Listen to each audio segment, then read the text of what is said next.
La sonrisa de Preston estaba prácticamente grabada en su mandíbula. Pensó que había ganado. Creyó que despojar a su esposa de todo lo que poseía era un hecho. Pero olvidó un detalle crucial. El padre de Nia no solo dejó un testamento, dejó una trampa, y las fauces estaban a punto de cerrarse. La lluvia caía a cántaros el día que enterraron a Arthur Harper. Nia estaba de pie bajo el pesado dosel negro. La fría humedad se filtraba a través de su abrigo de lana. Pero el frío que sentía no tenía nada que ver con el clima. Era el hombre que sostenía el paraguas sobre su cabeza, su esposo, Preston Caldwell. Para el mundo exterior, Nia y Preston eran el epítome de la excelencia negra y el éxito corporativo moderno. Nia, una mujer impactante y brillante con una mente para la logística, era la única heredera de Harper Freight and Logistics. Era una empresa que su padre había construido desde un único camión de reparto oxidado a finales de la década de 1980. La convirtió en un imperio multimillonario que dominaba la costa este. Preston, por otro lado, era el carismático chico de oro. Con sus trajes italianos perfectamente confeccionados y una sonrisa que podía desarmar a una junta directiva hostil. Tenía una extraña habilidad para atribuirse el mérito del trabajo de otros. Así había ascendido rápidamente en la jerarquía. Nia se había enamorado de su encanto hacía 5 años. Había ignorado las sutiles advertencias de su padre. Arthur Harper era un hombre astuto y sensato. Podía leer un balance general en los ojos de un mentiroso con la misma precisión. Nunca había prohibido explícitamente el matrimonio. Amaba demasiado a Nia como para alejarla. Pero la tensión en su mandíbula cada vez que Preston entraba en una habitación decía mucho. Un hombre que se mira en el espejo más de lo que mira a su esposa, le había murmurado Arthur a Nia una vez con un vaso de bourbon. Es un hombre que solo está enamorado de sí mismo. Ella lo había descartado entonces como la paranoia de un padre protector. Pero mientras la tierra golpeaba el ataúd de su padre, la dura realidad de su vida ya comenzaba a fracturarse. Preston ni siquiera esperó a que la tierra se asentara. Menos de 48 horas después del funeral, mientras Nia estaba sentada en el suelo del estudio de su padre. Estaba en su extensa finca de Atlanta, rodeada de álbumes de fotos y llorando en silencio. Preston entró. No le ofreció una mano reconfortante ni un hombro en el que llorar. Llevaba una carpeta de cuero. Nia, tenemos que hablar de la empresa, dijo Preston, con la voz cortante, desprovista de toda calidez. Nia levantó la vista, con los ojos enrojecidos. Preston, por favor, ni siquiera han pasado 2 días. Estoy tratando de decidir qué hacer con su ropa. Su ropa no importa ahora mismo, espetó Preston, caminando por la habitación. La junta directiva querrá estabilidad. Necesitamos consolidar los activos. Ya he hablado con los abogados corporativos para que yo asuma como director ejecutivo interino, ya que tú estás claramente comprometida. ¿Comprometida? Estoy de luto, replicó Nia, poniéndose de pie. Y es la empresa de mi padre. He dirigido la división de operaciones durante 6 años. Las operaciones no son el panorama general, Nia. Estás demasiado emocional en este momento. Siempre lo has estado. La manipulación era tan casual, tan practicada. De todos modos, necesito que firmes estos documentos. Me autorizan como el firmante principal en las cuentas del patrimonio hasta que se aclare la sucesión. Es solo una formalidad para mantener el negocio en marcha. Nia lo miró fijamente, observándolo de verdad por primera vez en años. La máscara se había deslizado. El esposo encantador se había ido, reemplazado por un buitre sobrevolando una presa fresca. No estaba de luto por su suegro. Estaba calculando su patrimonio neto. No, dijo Nia en voz baja. Preston dejó de caminar. Disculpa. Dije que no. Soy la albacea del patrimonio de mi padre. Lo manejaré cuando esté lista. No tocará sus cuentas. Una sombra oscura cruzó el rostro de Preston. Fue una mirada fugaz de pura malicia que hizo que a Nia se le cortara la respiración. La sonrisa que siguió fue peor. Bien, hazlo por las malas, pero no digas que no intenté ayudarte. Se fue de la casa esa tarde. 3 días después, un notificador judicial llamó a la puerta de la finca Harper. Preston había solicitado el divorcio. No solo la estaba dejando, estaba declarando la guerra. Exigía manutención conyugal, la mitad de sus bienes compartidos y, lo más agresivo, el 50% de su herencia de Arthur Harper. Alegaba que Nia había mezclado los fondos del negocio con sus cuentas matrimoniales durante sus 5 años de matrimonio. Preston pensó que lo había calculado perfectamente. Atacar mientras la viuda está de luto. Sorprenderla con papeleo y ahogarla en honorarios legales hasta que renunciara a su derecho de nacimiento solo para detener el dolor. Pensó que Nia era débil. Había subestimado gravemente a la hija de Arthur Harper. Las primeras semanas después de la solicitud de divorcio fueron una clase magistral de guerra psicológica. Preston había planeado su estrategia de salida meticulosamente durante 1 año. Nia se dio cuenta de esto con una sacudida nauseabunda. Sucedió cuando intentó pagar al servicio de catering para la recepción en memoria de su padre, solo para descubrir que su tarjeta de débito principal fue rechazada. Sentada en la fría y minimalista oficina de su recién contratado abogado, David Linus, un litigante tenaz como un bulldog, que parecía un profesor universitario agotado pero luchaba como un gladiador. Nia observó cómo se desarrollaba la devastación financiera en el papel. Vació las cuentas conjuntas. Nia, dijo David en voz baja, ajustándose sus gafas de montura metálica. Deslizó una pila de extractos bancarios sobre el escritorio de caoba. 2 días antes de presentar los papeles, inició una serie de transferencias bancarias. $60,000 por aquí, $80,000 por allá, canalizados a una sociedad de responsabilidad limitada en el extranjero. ¿Puede hacer eso?, preguntó Nia, su voz temblando no de tristeza, sino de una furia blanca y creciente. Legalmente, es muy cuestionable, y a los jueces no les gusta. Podemos recuperarlo durante la fase de descubrimiento de pruebas, pero lleva tiempo. En este momento, está tratando de dejarte sin recursos. Quiere que estés lo suficientemente desesperada como para aceptar un acuerdo rápido. David golpeó su bolígrafo contra el escritorio. Pero hay algo peor. Nia cerró los ojos. Dime. Contratamos a un investigador privado para que investigara la sociedad de responsabilidad limitada. Está registrada a nombre de Caldwell Consulting, pero el segundo oficial que figura en los documentos de constitución no es Preston. David sacó una fotografía brillante de 8x10 y la colocó sobre los extractos. Era una mujer joven con el pelo arreglado y un bolso de diseñador saliendo de una camioneta Mercedes de último modelo. Chloe Barrett, leyó David de un archivo. Tiene 26 años. Trabajaba en la recepción de Harper Logistics hace 3 años. Preston la transfirió a su equipo de proyectos especiales poco después. Parece que usó los fondos de sus cuentas conjuntas y parte del capital que obtuvo de tu condominio prematrimonial para comprarle un lujoso adosado en Buckhead hace 6 meses. Nia tomó la foto. Recordaba a Chloe, alegre, demasiado entusiasta, siempre merodeando un poco más de la cuenta cerca de la oficina de Preston. Nia le había sugerido una vez a Preston que Chloe no estaba calificada para el ascenso que estaba recibiendo. Preston había llamado a Nia paranoica y celosa, rodeándola con sus brazos, besándole la frente y diciéndole que era la única mujer en el mundo para él. La traición no fue solo una puñalada por la espalda, fue un giro del cuchillo. Había usado su propio dinero para construir un nido para su amante, todo mientras le sonreía la cara y dormía en su cama. Va a usar el proceso de divorcio para forzar una venta de Harper Logistics, explicó David, devolviéndola a la sombría realidad de la sala de juntas. Sabe que no tienes el dinero líquido para comprar su supuesta mitad del patrimonio en este momento, especialmente con las cuentas congeladas. Su abogado es Gregory Hayes. Hayes es un tiburón que se especializa en divorcios de alto patrimonio. Van a argumentar que como pagaste algunos impuestos de propiedad matrimonial con las cuentas de Harper hace 2 años, todo el negocio es ahora un activo matrimonial mixto sujeto a una división del 50-50. Nia dejó la fotografía. Las lágrimas que había estado conteniendo durante semanas se evaporaron, reemplazadas por una claridad profunda y escalofriante. Arthur Harper había criado a una guerrera, no a una víctima. «David», dijo Nia, su voz bajando una octava, sin temblor ni vacilación. «Mi padre pasó 35 años construyendo esa empresa. Se perdió cumpleaños, se perdió vacaciones, se rompió la espalda en los muelles de carga para que yo nunca tuviera que rogarle a nadie por un centavo. Preston Caldwell no se va a llevar la mitad de mi legado para financiar su crisis de la mediana edad con una recepcionista. Va a ser una pelea fea, Nia. Hayes arrastrará tu nombre por el lodo. Intentarán demostrar que eres inestable». «Que lo intenten», dijo Nia, inclinándose hacia adelante.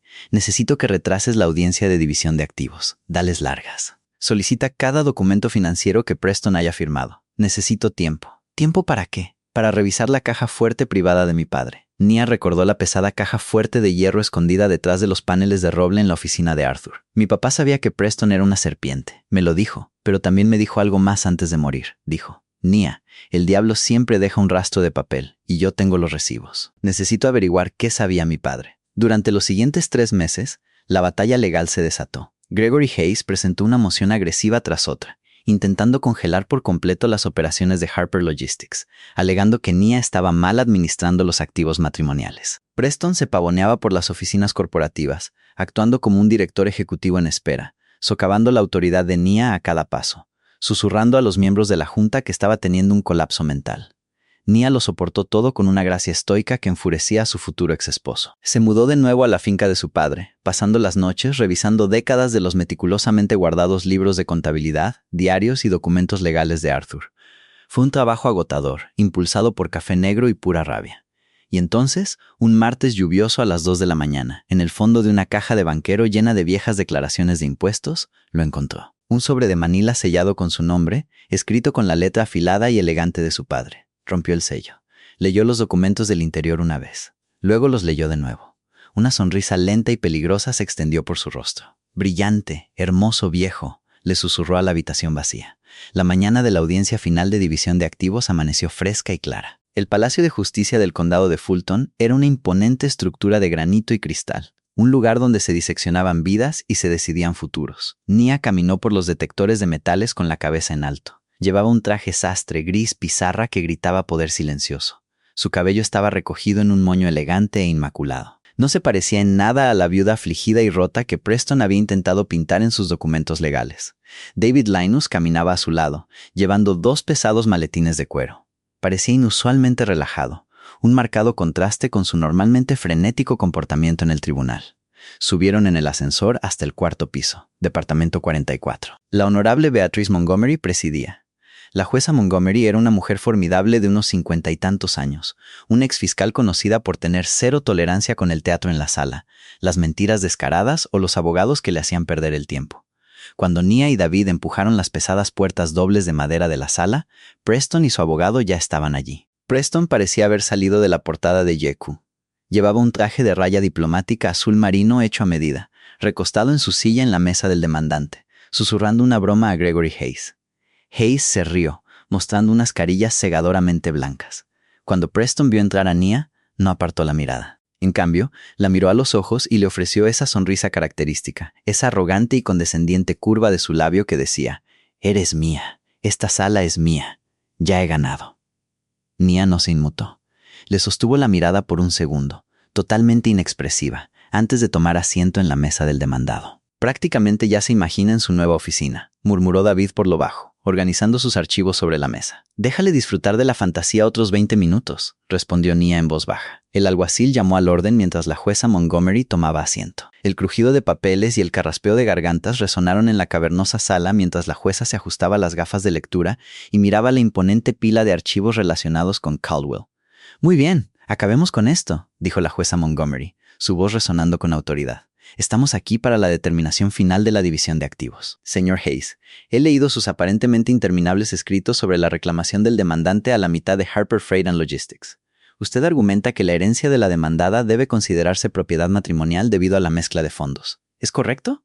Gregory Hayes se puso de pie, alisándose la corbata. «Sí, su señoría. Es indiscutible que mi cliente, el señor Caldwell, desempeñó un papel vital en la gestión de la empresa durante los últimos 5 años. Además, tenemos registros bancarios que prueban que se utilizaron fondos matrimoniales para mantener propiedades vinculadas al negocio. La herencia perdió su estatus de propiedad separada en el momento en que se cruzaron esas líneas. Mi cliente tiene derecho al 50% de la valoración del patrimonio, que estimamos en aproximadamente $42 millones. Preston se ajustó los puños, tratando de reprimir la sonrisa que amenazaba con aparecer en su rostro. 42 millones, ya podía saborearlo. Señor Linus. La jueza Montgomery dirigió su mirada a la mesa de Nia. ¿Tiene alguna refutación a esto? ¿O vamos a pasar los próximos 3 días discutiendo sobre libros de contabilidad? David Linus se levantó lentamente, abotonándose la chaqueta. Su señoría, no necesitaremos 3 días. De hecho, no necesitaremos discutir sobre la mezcla de fondos o la valoración de Harper Logistics en absoluto. Un murmullo recorrió la galería. Incluso la jueza Montgomery levantó una ceja. ¿Está cediendo a las demandas del señor Hayes, abogado? Absolutamente no, su señoría, dijo David claramente. Simplemente estamos afirmando que el argumento del señor Hayes sobre la herencia es legalmente irrelevante, porque no hay herencia que el señor Caldwell pueda reclamar. La sonrisa de Preston vaciló ligeramente. Se inclinó hacia Hayes, susurrando frenéticamente. Hayes lo apartó con un gesto, pareciendo molesto. «¡Objeción, su señoría!», ladró Hayes. «Esto es una táctica dilatoria. Arthur Harper falleció hace 6 meses. La demandada es la única heredera. El patrimonio está actualmente en sucesión y tenemos un reclamo legítimo a la parte matrimonial». Su señoría», continuó David sin problemas, ignorando la interrupción. «¿Puedo acercarme al estrado con un documento?» «Proceda», dijo la jueza Montgomery. David se adelantó y le entregó un grueso documento encuadernado al alguacil, quien se lo pasó a la jueza. También le entregó una copia a un muy confundido Gregory Hayes. «Lo que tiene ante usted, su señoría, y lo que el abogado de la parte contraria está mirando actualmente, es el fideicomiso en vida final y legalmente ejecutado y el último testamento de Arthur James Harper», explicó David, volviéndose hacia su mesa. Preston se burló audiblemente. «Ya tenemos una copia del testamento. Le deja todo a Nia. ¿Qué es esto? ¿Un truco de magia?». Silencio en mi tribunal, señor Caldwell, espetó la jueza. Abrió el pesado documento, sus ojos escaneando las páginas. Como el señor Caldwell tan astutamente señaló, dijo David con un toque de acero en su voz. Él creía que mi clienta heredó la empresa directamente tras el fallecimiento de su padre. Sin embargo, Arthur Harper era un hombre de negocios excepcionalmente previsor. El documento que posee el abogado de la parte contraria es un borrador obsoleto de hace 7 años. El documento que usted tiene, su señoría, fue ejecutado hace 3 años, 2 años después del matrimonio de los Caldwell. Nia permaneció perfectamente quieta, con las manos cruzadas sobre la mesa. Miró a Preston. La sonrisa había desaparecido por completo. En su lugar había una creciente y pálida confusión. Señor Linus, vaya al grano, dijo la jueza Montgomery, aunque ahora estaba inclinada hacia adelante, claramente absorta en el papeleo. El punto, su señoría, se encuentra en la página 14, sección 4, subsección B, dijo David, saboreando cada sílaba. Arthur Harper no le dejó Harper Freight and Logistics a su hija. La sala quedó en silencio absoluto. Se podía oír caer un alfiler. Preston se agarró al borde de su mesa. Sus nudillos se pusieron blancos. ¿Qué? Siseó Preston demasiado alto. Eso es mentira. ¿A quién se la dejó? David se volvió directamente hacia Preston, y por primera vez ese día, Nia se permitió una pequeña y gélida sonrisa. Se la dejó a un fideicomiso corporativo irrevocable y ciego, anunció David a la sala. Un fideicomiso del que mi clienta, Nia Harper, no es propietaria. Ella es simplemente una empleada del fideicomiso.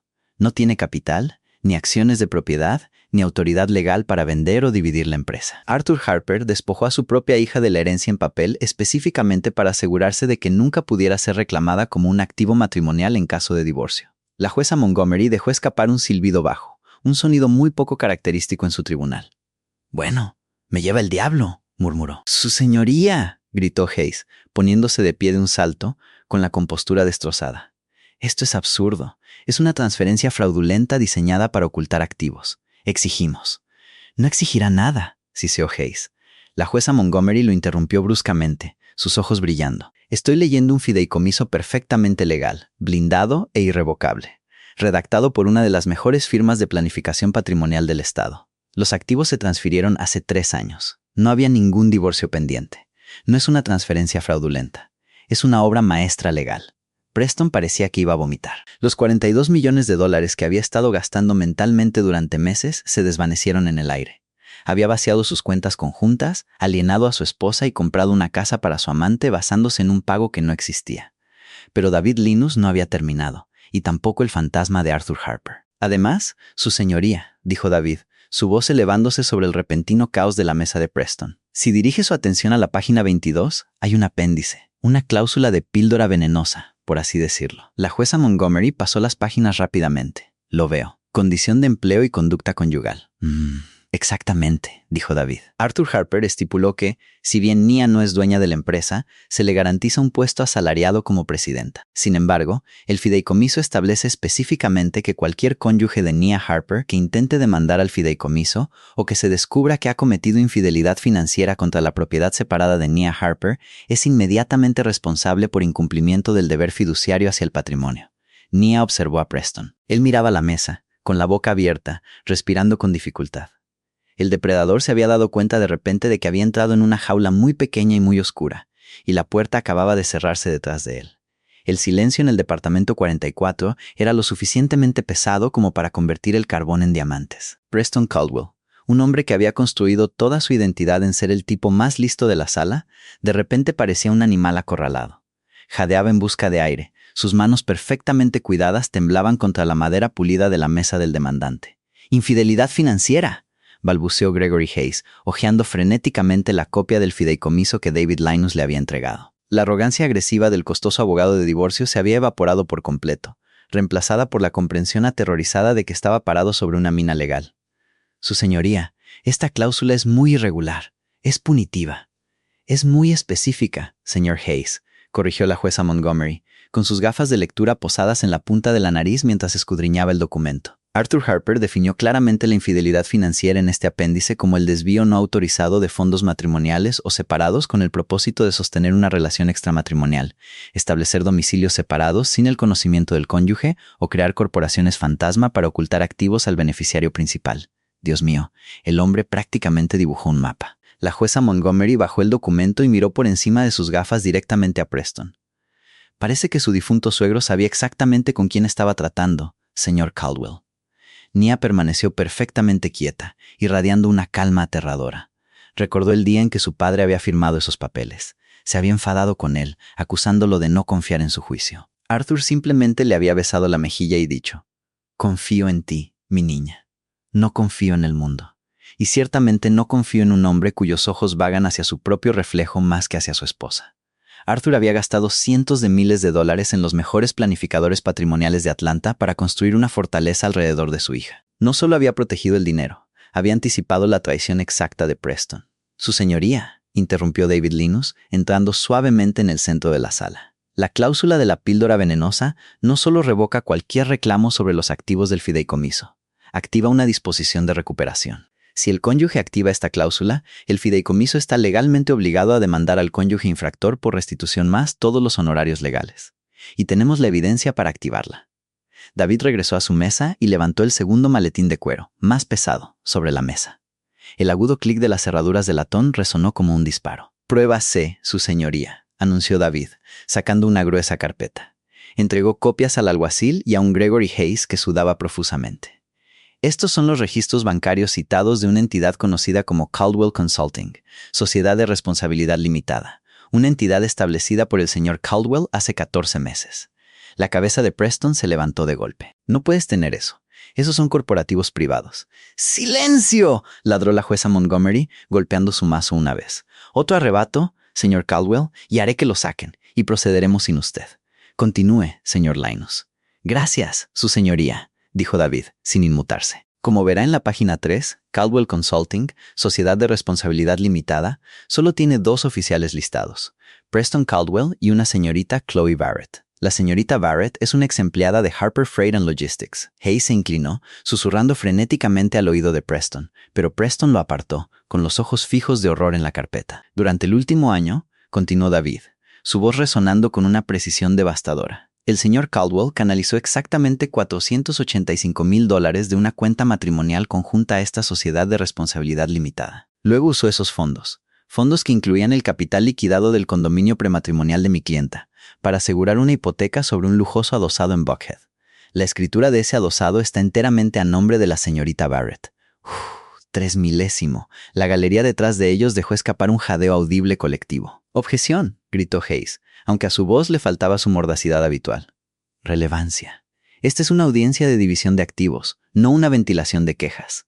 «Es totalmente relevante para el fideicomiso, señor Hayes», replicó la jueza Montgomery, hojeando los extractos bancarios con una mirada de profundo disgusto. «El fideicomiso penaliza específicamente este comportamiento exacto. El señor Caldwell ha malversado activamente de su esposa para jugar a la casita con una ex empleada. No solo cruzó la línea, dio un salto de carrera sobre ella». «Su señoría, mi cliente sostiene que Caldwell Consulting era una empresa legítima», comenzó Hayes, pero incluso él sonaba como si no lo creyera.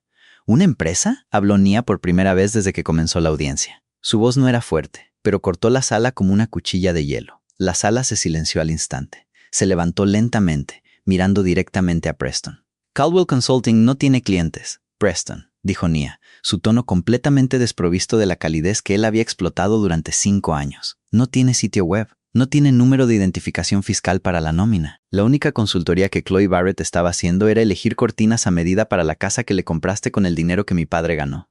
«Nia, escúchame», suplicó Preston, abandonando por completo la fachada arrogante. Parecía patético, pequeño. «Te escuché durante 5 años», interrumpió Nia fríamente. «Te escuché decirme que estaba loca. Te escuché decirme que mi padre era solo un viejo amargado. Me dijiste que estabas construyendo nuestro futuro». Hizo un gesto hacia la carpeta. «Estabas construyendo el futuro de ella, y pensaste que podías usar mi dolor para financiar el resto». «Su señoría», dijo David, recuperando la palabra. «Debido a las estipulaciones del fideicomiso irrevocable de Arthur Harper, la infidelidad financiera del señor Caldwell significa que renuncia a todos y cada uno de los derechos a la manutención conyugal. Además, el fideicomiso ahora presenta formalmente una moción para embargar los activos personales restantes del señor Caldwell para reembolsar los $485,000 que robó de las cuentas conjuntas». Preston se desplomó en su silla, toda la sangre drenando de su rostro. La fantasía de los $42 millones se había esfumado, y en su lugar había una deuda de $500,000 que no tenía forma de pagar. La destrucción absoluta de un narcisista no ocurre con una explosión, ocurre con un gemido, A medida que la realidad del fideicomiso de Arthur Harper se asentaba en la sala, la dinámica cambió irrevocablemente. Preston ya no era el esposo agraviado que buscaba su parte justa. Era un hombre desesperado mirando el cañón de la ruina financiera. «Su señoría, necesitamos un receso», dijo Gregory Hayes, con el rostro sonrojado. Ya estaba haciendo el cálculo mental de sus honorarios, dándose cuenta de que Preston Caldwell estaba de repente funcionalmente en la quiebra. «Necesito consultar con mi cliente». «Puede consultar allí mismo en la mesa, señor Hayes», dijo la jueza Montgomery rotundamente, cruzando los brazos sobre su toga negra. «No voy a perder el tiempo del tribunal para que usted averigüe cómo justificar el fraude electrónico». Fraude electrónico. Las palabras quedaron suspendidas en el aire, densas y aterradoras. Preston se estremeció como si lo hubieran golpeado. «Fraude electrónico, su señoría», chilló Hayes. ¿Cruzó las fronteras estatales con esas transferencias a la Sociedad de Responsabilidad Limitada? ¿No es así? La jueza Montgomery miró a David Linus en busca de confirmación. «Lo hizo, su señoría», asintió David. «Los servidores de la cuenta conjunta se encuentran en Delaware. Las cuentas de la Sociedad de Responsabilidad Limitada están en Georgia. Las transferencias se realizaron electrónicamente. Entonces tenemos un problema federal además de uno matrimonial», declaró fríamente la jueza Montgomery. Miró a Preston. «Señor Caldwell, usted vino a mi tribunal exigiendo la mitad de un imperio que no construyó. Intentó aprovechar la trágica muerte del padre de esta mujer para desangrarla. Se presentó como una víctima de una esposa rica y tacaña. En cambio, la evidencia muestra que es poco más que un ladrón común con un traje a medida». «¡También era mi dinero!», gritó de repente Preston, con una grieta desesperada y fea en su voz. La máscara prístina había desaparecido por completo, revelando el núcleo petulante y engreído que había debajo. «Trabajé en esa empresa. Traje cuentas. Tolere que ese viejo arrogante me faltara el respeto durante años. ¡Me gané ese dinero! Usted ganó un salario, señor Caldwell», dijo Nia, su voz bajando a un registro de pura autoridad letal. «Un salario muy generoso que gastó en trajes a medida, coches importados y en Chloe. Usted no construyó Harper Logistics. Solo aparcó su coche en el estacionamiento ejecutivo». Nia salió de detrás de la mesa del demandado, acercándose al pasillo central. No miró a la jueza ni a los abogados. Solo miró al hombre al que una vez le había prometido un para siempre. «Pensaste que era débil porque estaba llorando sobre la tumba de mi padre», continuó Nia, con los ojos fijos en los de él. «Pensaste que mi dolor era una oportunidad. Olvidaste que soy la hija de Arthur Harper». Él me enseñó a leer un manifiesto, a detectar un mal contrato y a cortar el lastre de un barco que se hunde. Preston abrió la boca para hablar, pero no le salieron palabras. Miró a Hayes, pero su abogado estaba guardando activamente su maletín, creando una distancia física entre él y su cliente radioactivo. «Hay una cosa más, su señoría», dijo David Linus, casi como una ocurrencia tardía. «Es el último clavo en el ataúd con respecto a la señorita Chloe Barrett». La cabeza de Preston se giró bruscamente hacia David. «Déjala fuera de esto. Ella no sabe nada del fideicomiso». «No lo sabe», asintió David amablemente. «Pero sí sabe sobre la autopreservación. Cuando nuestros investigadores privados le entregaron a la señorita Barrett una citación ayer por la tarde en el adosado de Buckhead, también le informaron cortésmente que figuraba como cómplice en una corporación fantasma utilizada para malversación». Preston se congeló. «¿Qué hizo ella?» «Entró en pánico», dijo David, con un toque de diversión bailando en sus ojos. La señorita Barrett contrató inmediatamente a su propio abogado para evitar ser nombrada en la inminente demanda civil del fideicomiso y para evitar posibles cargos penales de complicidad. La señorita Barrett ha transferido la escritura del adosado de Buckhead directamente a Nia Harper. Un sonido ahogado y gutural escapó de la garganta de Preston. «Además», continuó David, «la señorita Barrett ha aceptado testificar que el señor Caldwell financió por completo la Sociedad de Responsabilidad Limitada y nos ha proporcionado todos los mensajes de texto privados del señor Caldwell en los que detalla explícitamente su plan para forzar un acuerdo rápido en este divorcio vaciando sus cuentas conjuntas. La traición fue total. La mujer por la que había robado, la mujer por la que había puesto en peligro todo su matrimonio y su carrera, lo había sacrificado en el momento en que la situación se puso difícil». «¿Ella te dio los textos?», susurró Preston, mirando fijamente al suelo. «Todos y cada uno», confirmó David, «incluidos aquellos en los que llamaste a la muerte de tu suegro el momento perfecto». Un silencio pesado y disgustado cayó sobre la galería. La jueza Montgomery se quitó las gafas, pellizcándose el puente de la nariz. «He visto a mucha gente codiciosa y tonta en mi tribunal», dijo la jueza Montgomery, su voz tensa de ira. «Pero usted, señor Caldwell, está en una clase aparte. Su moción para la división de activos con respecto a Harper Freight and Logistics es denegada con perjuicio. Su solicitud de manutención conyugal es denegada inequívocamente». La jueza Montgomery tomó su mazo. «Concedo el divorcio con efecto inmediato». y remito este expediente, junto con la prueba C y los mensajes de texto adjuntos, a la oficina del fiscal del distrito para una investigación formal sobre malversación y fraude electrónico. Le sugiero que encuentre un muy buen abogado de defensa penal, señor Caldwell, porque su abogado de divorcios parece que está a punto de renunciar. ¡Pum! El mazo golpeó el bloque de sonido con la finalidad de una bóveda que se cierra. Se levanta la sesión. Las pesadas puertas de roble del departamento 44 se cerraron. Pero para Preston Caldwell, el sonido fue el de un ataúd cerrándose de golpe. Se quedó en el pasillo de mármol del Palacio de Justicia del Condado de Fulton, el zumbido ambiental de abogados y demandantes a su alrededor.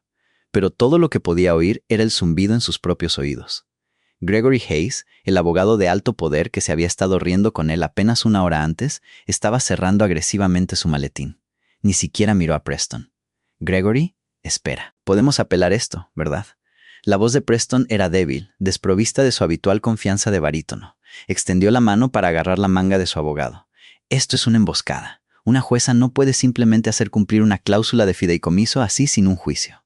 Hayes apartó violentamente su brazo, mirando a Preston como si acabara de salir de una alcantarilla. No me toques, Preston, y no te hagas el tonto.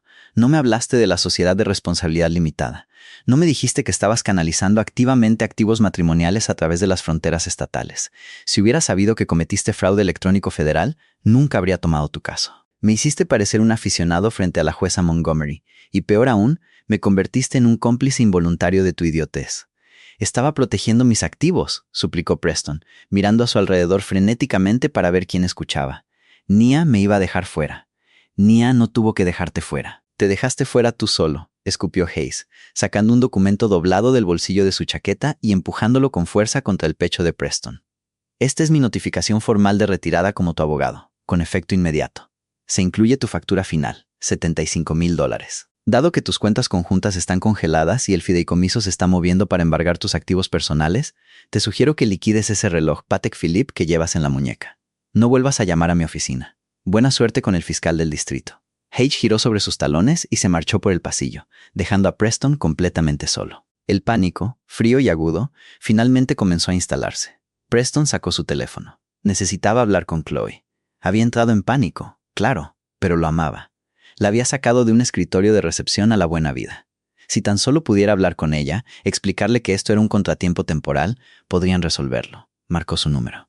El número que ha marcado ya no está en servicio. Preston se quedó mirando la pantalla. Lo intentó de nuevo. El mismo mensaje automático. Respirando con dificultad, prácticamente salió corriendo del juzgado hacia la bochornosa tarde de Atlanta. Hizo una seña a un taxi. Su Porsche alquilado estaba en el garaje corporativo, un edificio al que sabía que ya no podría entrar sin que la seguridad lo echara. A Buckhead, le espetó Preston al conductor, y pisa a fondo. Necesitaba llegar al adosado. Tenía ropa allí, algo de dinero en una caja fuerte y algunos artículos de alto valor. Si Chloe le había transferido la escritura a Nia, necesitaba recuperar sus pertenencias antes de que los abogados de Nia tomaran posesión oficial de la propiedad. 30 minutos después, el taxi se detuvo en el elegante y moderno complejo de Buckhead. Preston le arrojó un billete de $50 al conductor, uno de los últimos billetes que le quedaban en la cartera, y corrió por el cuidado sendero hasta la puerta principal del adosado. Sacó las llaves del bolsillo y metió la llave de latón en la cerradura. No giraba. La sacó, comprobó la llave y lo intentó de nuevo. Nada. ¿Buscas esto?, gritó una voz. Preston se dio la vuelta. De pie en el porche delantero de la unidad vecina, apoyado casualmente en la barandilla, estaba David Linus. El abogado de Nia ya no llevaba la chaqueta del traje. Parecía perfectamente relajado, bebiendo de un vaso de papel. A su lado había dos hombres enormes con polos tácticos oscuros, seguridad privada. ¿Qué haces aquí?, exigió Preston, con el corazón martillándole en las costillas. Esta es mi casa. En realidad, Preston, desde las 11 de la mañana, esta propiedad pertenece al fideicomiso irrevocable de Arthur Harper, gestionado por mi clienta, Nia Harper, dijo David alegremente. Hicimos que un cerrajero viniera sobre el mediodía. Unos tipos eficientes. No puedes hacer esto. Tengo propiedad personal dentro, gritó Preston, dando un paso hacia la puerta, solo para que los dos guardias de seguridad se interpusieran suavemente en su camino, cruzando sus enormes brazos. Ah, sí, la propiedad personal, suspiró David, sacando un trozo de papel doblado de su bolsillo. Hicimos un inventario completo. Tienes algunos trajes italianos a medida, unos cuantos pares de zapatos muy caros y una colección bastante patética de colonia. Desafortunadamente, dado que el fideicomiso ahora te demanda por $485,000 en restitución, todo el contenido de esta propiedad ha sido embargado como garantía pendiente del juicio civil. Preston sintió que sus rodillas flaqueaban. Mi ropa. Todo, confirmó David, hasta tus calzoncillos de seda. Sin embargo, te dejamos un pequeño regalo de despedida. David asintió a uno de los guardias de seguridad, quien se agachó y deslizó una pequeña y barata caja de cartón por el porche con el pie. Se detuvo junto a los caros mocasines de cuero de Preston. Preston se agachó lentamente y abrió la caja. Dentro había una única fotografía enmarcada. Era una foto de Arthur Harper tomada en una gala de la empresa unos años antes. Arthur miraba directamente a la cámara, con un esmoquín elegante y sosteniendo un vaso de bourbon. No sonreía. Miraba con desprecio, una mirada de profundo y sabio desdén. Pegada al marco había una nota adhesiva amarilla con una sola línea escrita con la elegante caligrafía de Nia. Jaque mate. Preston dejó caer la caja. El cristal se hizo añicos sobre el hormigón. «Dile a Nia que no ha visto lo último de mí», gruñó Preston, señalando a David con un dedo tembloroso. «Conozco secretos corporativos. Sé dónde están los trapos sucios en Harper Logistics. ¿Cree que puede simplemente borrarme? Iré a la prensa. La arruinaré». David tomó un sorbo lento de su café. No parecía amenazado. Parecía profundamente divertido. «Realmente no lo entiendes, ¿verdad, Preston?», dijo David, su voz abandonando su fachada alegre y reemplazándola por una sombría realidad. «No tienes influencia. No tienes voz». Hace una hora, la oficina del fiscal del distrito del condado de Fulton, específicamente la División de Delitos de Cuello Blanco, emitió una orden para congelar todas las cuentas bancarias asociadas a tu número de seguridad social, mientras investigan tu fraude electrónico. No puedes contratar una firma de relaciones públicas. Ni siquiera puedes comprar un sándwich en Subway ahora mismo. Preston retrocedió tambaleándose, retrocediendo físicamente como si le hubieran dado un puñetazo en el estómago. «Nia, no está tratando de borrarte, Preston», concluyó David en voz baja. «Solo te está dejando que te borres a ti mismo. Ahora, te sugiero que te vayas de la propiedad de mi clienta antes de que haga que estos señores te arresten por allanamiento». Sin ningún otro lugar a donde ir, y con la aterradora realidad de la prisión federal cerniéndose sobre él, Preston Caldwell se dio la vuelta y se marchó. No tenía coche, no tenía casa, no tenía esposa. Y mientras caminaba por la húmeda calle de Atlanta, agarrando su inútil maletín de diseñador, se dio cuenta de que ni siquiera tenía dinero para el taxi. 8 meses después, el aire dentro del Tribunal Federal en el centro de Atlanta era agresivamente estéril, con un leve olor a cera para pisos y pavor institucional. Era un lugar diseñado para despojar de pretensiones, y en ese martes en particular estaba haciendo exactamente eso. Nia Harper se sentó en la segunda fila de la galería, con una postura inmaculada. Llevaba un impresionante vestido tubo verde esmeralda que contrastaba maravillosamente con su rica piel oscura, proyectando un aura de realeza silenciosa e intocable. No solo estaba sobreviviendo a las secuelas de un matrimonio, estaba prosperando activamente. En los 8 meses transcurridos desde que se finalizó el divorcio, Nia había extirpado quirúrgicamente todo rastro de Preston de Harper Freight and Logistics. Había purgado la junta ejecutiva de sus compinches, insuflado nueva vida a la cultura de la empresa y asegurado personalmente un enorme contrato de logística exclusivo de 10 años con un conglomerado minorista nacional. La valoración de las acciones de la empresa se había disparado. Ya no era solo la hija de Arthur Harper. Era la reina indiscutible y solitaria de la sala de juntas. Cuando las pesadas y reforzadas puertas de roble del frente de la sala gimieron al abrirse, el murmullo ambiental en la galería se extinguió al instante. Los alguaciles de los Estados Unidos condujeron al acusado. El deterioro físico de Preston Caldwell era tan profundo que rozaba lo grotesco. Este era un hombre cuyo sentido de autoestima había estado inextricablemente ligado a la sastrería italiana a medida, los cortes de pelo caros y el reluciente adorno del capó de un coche de lujo alquilado. Ahora estaba engullido por el monótono y sin forma mono verde oliva del Centro de Detención Federal. Sus muñecas y tobillos estaban atados por pesadas cadenas de transporte de acero que tintineaban enfermizamente contra el linóleo con cada paso arrastrado que daba. Su cabello, una vez mantenido en un degradado impecable, estaba crecido y desigual. Su piel había adquirido la palidez gris y enfermiza de un hombre que no había visto la luz del sol ni había dormido bien en meses. El chico de oro estaba muerto. En su lugar solo había una cáscara hueca y rota de un hombre. No tenía absolutamente ningún apoyo en la galería, ni familiares, ni hermanos de fraternidad, ni compañeros de golf del club de campo. En el momento en que el FBI había allanado su habitación de motel temporal, después de haber sido desalojado rápidamente del adosado de Buckhead por la seguridad privada de Nia, se volvió socialmente radioactivo. Incluso Chloe Barrett, la mujer por la que había arriesgado todo su matrimonio y su libertad para impresionar, lo había abandonado por completo. Para salvarse de los cargos de complicidad, Chloe se había vuelto inmediatamente en su contra, convirtiéndose en la testigo estrella de la fiscalía. Había entregado cada mensaje de texto, cada extracto bancario y cada mensaje de voz, pintando a Preston no como un cerebro, sino como un tonto desesperado y codicioso. Acorralado, en la ruina y universalmente despreciado, Preston se había visto obligado por su agotado defensor público a aceptar un humillante acuerdo de culpabilidad. El magistrado presidente, el honorable Richard Vaughn, era un juez federal conocido por su absoluta intolerancia a la arrogancia de los delincuentes de cuello blanco. Ajustó su micrófono, sus agudos ojos clavando a Preston en el suelo. Señor Caldwell, la voz del juez Vaughn resonó como un trueno en la cavernosa sala. He revisado la extensa documentación de sus crímenes. Se ha declarado formalmente culpable de 2 cargos de fraude electrónico federal y un cargo de fraude bancario. Pero esos términos legales clínicos ni siquiera comienzan a capturar la pura audacia maliciosa de sus acciones. Usted no robó pan para alimentar a una familia hambrienta. Defraudó sistemáticamente a una institución financiera asegurada federalmente, falsificando documentos para asegurar una hipoteca para una propiedad ilícita. Más aborreciblemente, usted utilizó el sistema legal para aterrorizar a una viuda en duelo. El juez Vaughn se inclinó hacia adelante, su disgusto palpable. La pura arrogancia requerida para robar a una mujer mientras simultáneamente intentaba despojarla del legado de su padre muerto es asombrosa. Usted vio su matrimonio no como una asociación de iguales, sino como un atraco a largo plazo. Usted es un depredador, señor Caldwell, y la sociedad requiere protección contra depredadores de todo tipo. Preston mantuvo la cabeza gacha. Sus hombros temblaban ligeramente. «Sí, su señoría», susurró, su voz quebrándose horriblemente. De conformidad con el acuerdo de culpabilidad vinculante, declaró el juez Vaughn, su tono desprovisto de toda piedad. Lo sentencio a 48 meses en una institución correccional federal.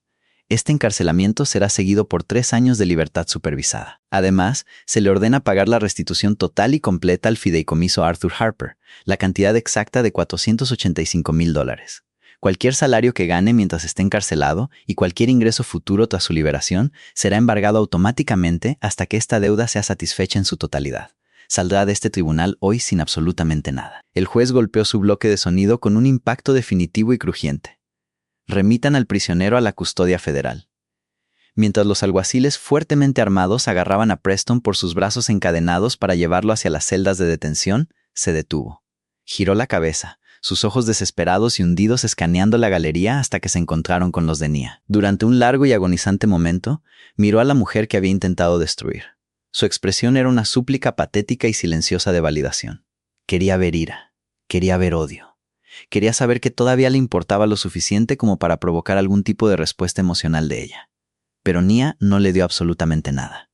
No se regodeó. No sonrió como él lo había hecho tan arrogantemente en el tribunal de divorcios meses antes. Simplemente lo miró con una expresión de profunda indiferencia glacial. Lo miró de la manera en que uno podría mirar una mancha en un cristal antes de mirar más allá hacia la vista exterior. Para Nia Harper, Preston Caldwell ya no era un esposo, un traidor, ni siquiera un enemigo. Era simplemente una mala decisión de negocios que había liquidado y borrado de sus libros de contabilidad para siempre. Al darse cuenta de que había sido completamente borrado de su mundo emocional, el pecho de Preston se agitó. Un sollozo se le atascó en la garganta mientras los alguaciles lo empujaban a la fuerza a través de la pesada puerta lateral. El cerrojo de acero se enganchó con un fuerte y final clic. Se había ido. Esa noche, mientras una cálida brisa de Georgia susurraba a través de los antiguos robles de afuera, Nia se sentó sola en el extenso y silencioso santuario de la oficina de su padre en la finca.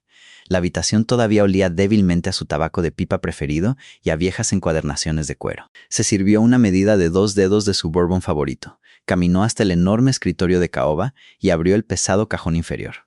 Dentro descansaba el grueso sobre de Manila que le había servido de armadura impenetrable durante el proceso de divorcio. Pero debajo de la densa e intimidante jerga legal de los documentos del fideicomiso había un sobre más pequeño y estándar. Su nombre estaba escrito en él con la escritura afilada y dominante de Arthur. Lo había leído innumerables veces durante los últimos 8 meses, pero esta noche, el día en que su pasado fue finalmente enterrado en una celda de hormigón, necesitaba leerlo una última vez. Desdobló el pesado papel de pergamino. Mi queridísima Nia, si estás leyendo estas palabras, significa que mi tiempo ha pasado, y que esa serpiente sonriente con la que te casaste ha mostrado predeciblemente sus verdaderos colmillos. Sé que estabas furiosa conmigo cuando forcé a la empresa a entrar en el fideicomiso corporativo ciego hace 3 años. Me acusaste de no confiar en tu juicio, de tratar de controlar tu vida y tus finanzas desde más allá de la tumba. Esa nunca fue mi intención, mi niña. No estaba construyendo una jaula para mantenerte dentro. Estaba construyendo un foso para mantener a los lobos fuera. Eres brillante, Nia. Tienes mi mente aguda para la logística y el corazón de oro de tu madre. Pero a veces la gente intentará explotar esa bondad. Preston te vio como un trampolín para elevar su propio estatus. Yo te vi como la montaña entera. No te dejé la empresa inmediatamente porque quisiera restringirte. La dejé protegida en el fideicomiso para que la ley nunca pudiera ser utilizada como arma para arrancártela de las manos durante una división de activos. Sabía que eventualmente intentaría tomar la mitad de todo lo que me rompí la espalda para construir. Ahora que el polvo finalmente se ha asentado, la cláusula oculta final de esos documentos del fideicomiso se activa. Tras la finalización legal de tu divorcio de Preston Caldwell, el fideicomiso se disuelve oficial y permanentemente. La propiedad total, sin cargas, del 100% de Harper Freight and Logistics se transfiere directa e irrevocablemente a ti.